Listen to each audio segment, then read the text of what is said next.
Hey guys, welcome to my videos. So guys, in this video I'm going to show you how you can cut a wooden plank using a reciprocating saw. Before I proceed further, if you have not already subscribed to my channel, please go subscribe right now. So guys, this is a reciprocating saw where I have put in a blade that is specifically designed for for wood. That's what I'm going to use, and then I'm going to cut this wooden plank.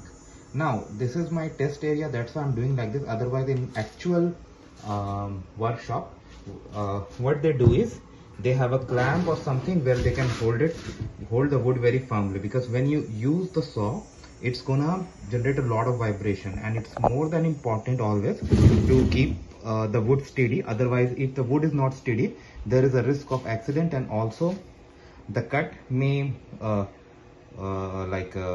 get away from the actual path that you usually want it to go for. Okay, but this is my test, so that's what I'm showing you. Okay, so what we are going to do, we are going to hold this firm and then we are going to cut. So I'm going to begin that. Now I'm going to begin.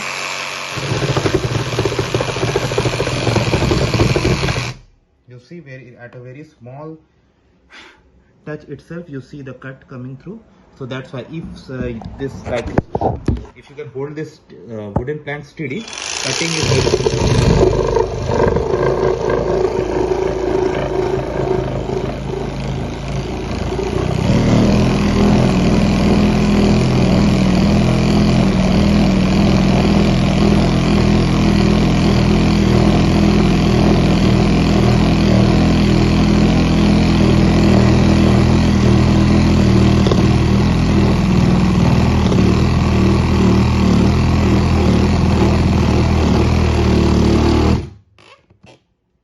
Another thing guys, if you have to make a cut in the long area, if you can hold it steady something like this way, that's always good, because in one single like this you can do. But if you have a situation where you have to cut it in a large area, don't hold it at 90 degree, to hold it at 45 degrees. That will be better. I'll show you how.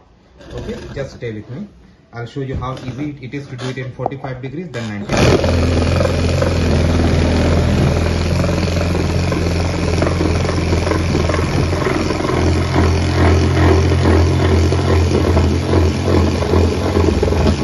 You can see in 45 degrees it is moving much faster rather than 90 degrees. If you have a large area to cut, if you use 45 degrees, done.